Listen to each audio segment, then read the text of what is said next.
कि चश्मा लगा के हैंडसम लगा तारा आ साउथ वाला हीरो से न कम लगा तारा कि तारे के दिल हम देहबे करे जा तू तो बम लगा तारा कि चश्मा लगा के हैंडसम लगा तारा आ साउथ वाला हीरो से न कम लगा तारा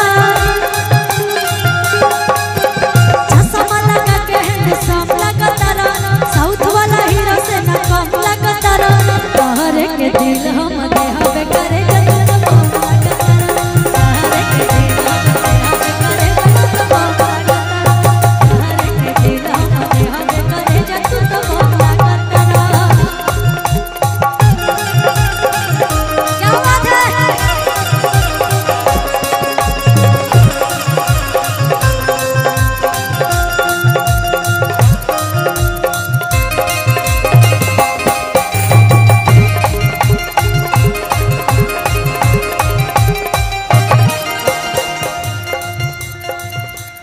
और यहाँ पे जितने भी लोग हैं बहुत सारे लोग चश्मा लगाए बैठे हैं। वाह बहुत सारे लोग चश्मा लगाए बैठे हैं लेकिन सभी लगभग मुझे पावर वाले चश्मे दिख रहे हैं। कोई ऐसा चश्मा नहीं दिख रहा। अगर कोई ऐसा चश्मा हो जो मेरे लायक हो तो आप जरूर मुझे दीजिएगा, जिस किसी के भी पास हो।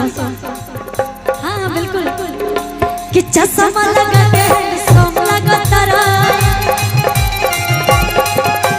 साउथ वाला हीरो से न कम लगा तारा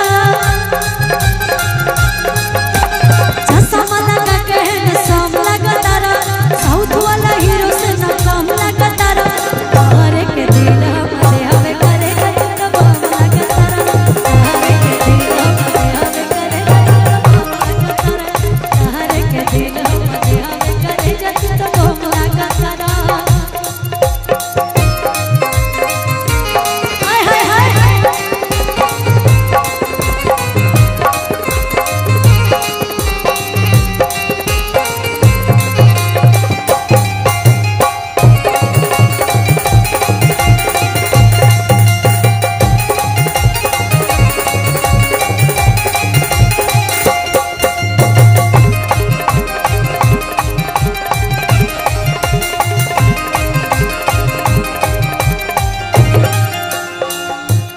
और क्या नाम है आपका? रवि का? कहाँ की रहने वाले हैं? दिल्ली की है? वाह रविका ये बात बोल रही है। हीरो हो धीरे धीरे हंस के रहला दिलवा में धंस के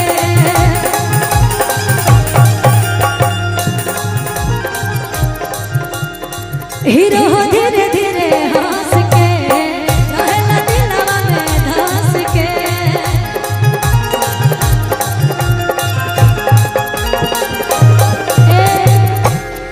कि मुस्कान मारेला सीधे बात मारेला जान कोई के करे जा हमर जान मारेला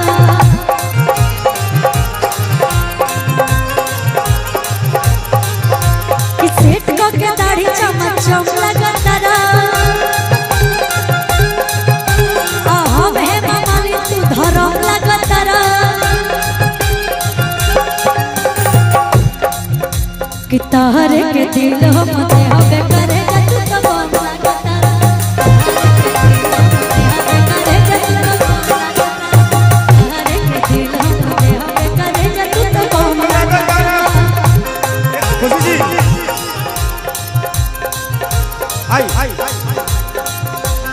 क्या बात है?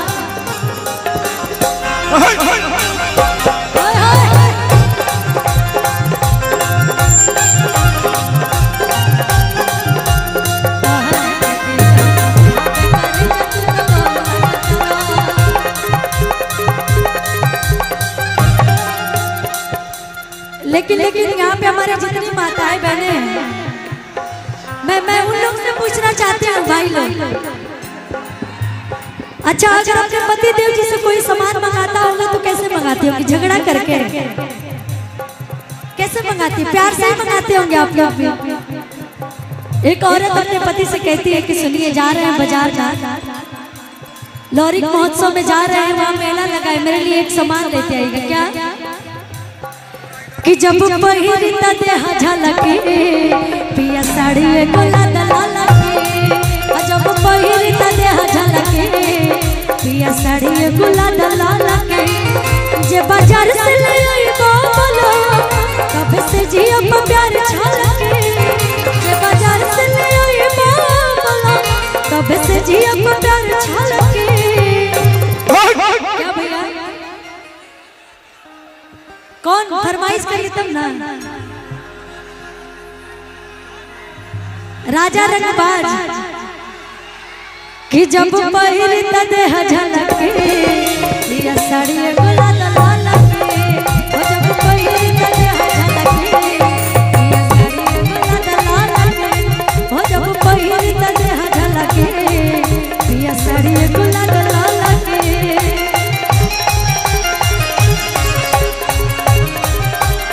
बहुत बहुत धन्यवाद।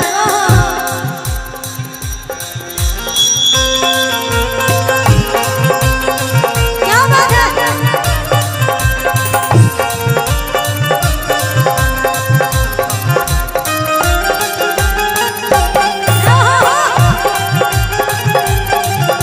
फुलौरी बिना चटनी कैसे बनी, फुलौरी बिना चटनी।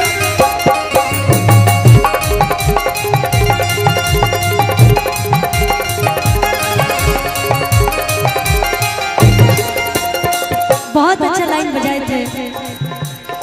कैसे बने हो हम कैसे बने, कैसे बने हो हम कैसे बने, फुलौरी बिना चटनी कैसे बने, कैसे बनी, फुलौरी बिना चटनी कैसे बने, फुलौरी बिना चटनी कैसे बनी। जब पहिरता देह झलके पिया साड़ी में गोला दलाला के, जब पहिरता देह झलके पिया साड़ी में गोला दलाला। भैया एक और गीत की फरमाइश है मेरे भाइयों की, क्योंकि मैं उत्तर प्रदेश यूपी की रहने वाली हूँ और बिहार के लोगों से मुझे बहुत प्यार सम्मान मिलता है और मेरा अक्सर बिहार में ही रहना होता है। तो मैंने एक गाना गाया था कि हम है यूपी बिहार वाला हवे, आ हीरो हैंडसम हथियार वाला हवे, कि ओकरा के लाइन जन मारी है सखी हमार वाला,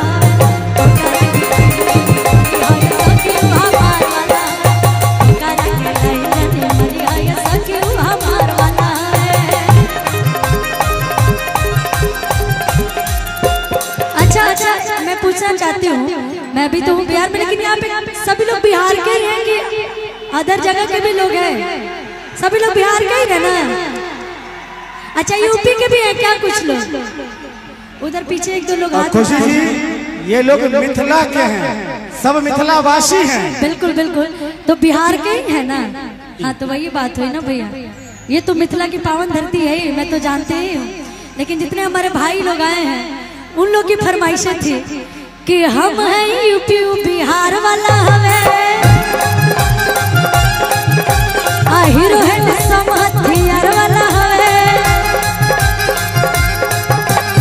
हम हैं यूपी बिहार वाला हवे, हीरो हैंडसम हथियार वाला हवे, और करा के लाइन जनी मारी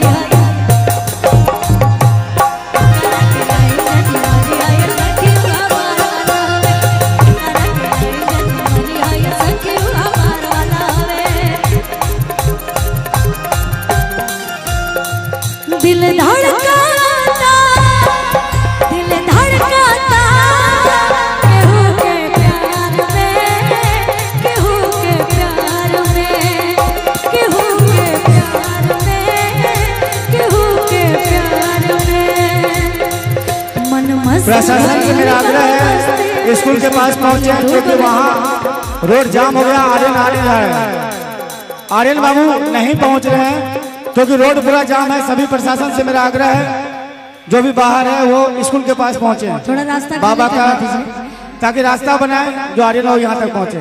कि मन मस्त भइल बा मस्ती में, दिल डूबल प्यार के कस्ती में, आ रहे लखिया हरदम इंतजार में, दिल धड़का